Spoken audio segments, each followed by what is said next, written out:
Welcome to my channel Telugu cricket Adda. Videos చూస్తున్నా కానీ ఎవరు సబ్స్క్రైబ్ చేయట్లేదు. Please like and subscribe my channel. ఇప్పుడు వరకు ఉన్న క్రికెట్ అప్డేట్స్ ఏమిటో చూద్దాం. Let's go. డే 4లో ఆంధ్రాకి చెందిన రిక్కీ బాయ్ సెంచరీ కొట్టాడు. రిక్కీ బాయ్ దిలీప్ ట్రోఫీలో ఇండియా డి తరపున ఆడుతున్నాడు.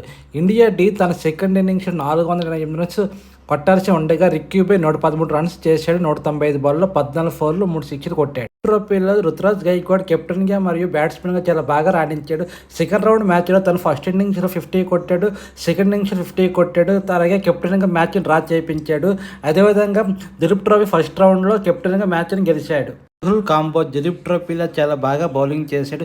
బ్యాటింగ్ అనుకూలించే ఫ్యాట్ ట్రాక్పై బౌలర్ చంద్ర ఫెయిల్ అయినా తను 8 వికెట్లు తీసుకున్నాడు. తను ఐపీఎల్ ముంబై ఇండియన్స్ తరపున ఆడుతున్నాడు. ముంబై ఇండియన్స్ ఎప్పుడు టాలెంటెడ్ ప్లేయర్స్ని ఇండియన్ టీంకి పరిచయం చేస్తున్నారు. రాహుల్ కాంబోజ్ కూడా అందులో ఒకడు.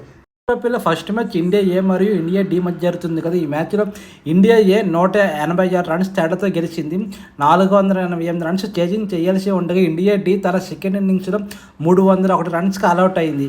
ఇండియా డి తరపున Ricky Bhui 113 runs, Shreyas Iyer 41 runs, Sanju Samson 40 runs చేశారు. ఇండియా ఏ తరపున తనుష్ కొటీరా 4 వికెట్లు, శామ్స్ ఒలాడి 3 వికెట్లు తీసుకున్నారు. ట్రోఫీలో సెకండ్ మ్యాచ్ ఇండియా బి మరియు ఇండియా సి మధ్య జరుగుతుంది కదా. ఈ మ్యాచ్ డ్రాగా అయ్యింది. ఇండియా బి తన ఫస్ట్ ఇన్నింగ్స్లో 332 రన్స్కి ఆల్అవుట్ అయింది. ఇండియా బి తరపున కెప్టెన్ అభిమన్యు ఈశ్వర్ 157 రన్స్ చేశాడు, నాట్అవుట్గా ఉన్నాడు. ఇండియా సి తరపున రాహుల్ కాంబోజ్ 8 వికెట్లు తీసుకున్నాడు. సో ఇండియా సి తన సెకండ్ ఇన్నింగ్స్లో 128 రన్స్ చేసి 4 వికెట్లు కోల్పోయింది.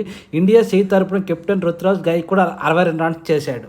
బంగ్లాదేశ్ కెప్టెన్ శాంటో ఇండియాతో జరిగిన 2 టెస్ట్ మ్యాచ్లు మేము గెలవడానికి మాత్రమే ఆడుతామని, రీసెంట్గా పాకిస్తాన్పై సిరీస్ గెలవడం వల్ల మా టీంకి చాలా కాన్ఫిడెంట్ వచ్చిందని అంటున్నాడు. టెస్ట్ 2020 సిరీస్ కోసం సోషల్ మీడియాలో కొన్ని ఆసక్తికరమైన రూమర్స్ వినిపిస్తున్నాయి. ఏమిటంటే శుభ్మన్ గిల్కి రెస్ట్ ఇస్తారని, బుమ్రా మరియు సిరాజ్కి కూడా రెస్ట్ ఇస్తారని, పంత్ ప్లేస్లో ఇషాన్ కిషాన్ని టీంలోకి సెలెక్ట్ చేస్తారని సోషల్ మీడియా రూమర్స్ వినిపిస్తున్నాయి. మహమ్మద్ షమి బెంగాల్ తరపున ఈ సీజన్ రంజీ ట్రోఫీ ఆడుతారని కన్ఫర్మ్ చేశాడు. ఇంగ్లాండ్ లీగ్ ఫైనల్లో నీరజ్ చోప్రా సెకండ్ ప్లేస్ సరిపెట్టుకోవాల్సి వచ్చింది.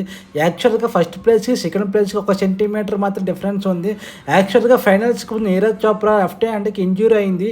ఇంజ్యూరీతోనే ఫైనల్లో పాల్గొన్నాడు. పెయిన్ భరిస్తూనే జావెలింగ్ త్రో చేశాడు. మీకు ఈ వీడియో నచ్చితే please like and subscribe. Thank you.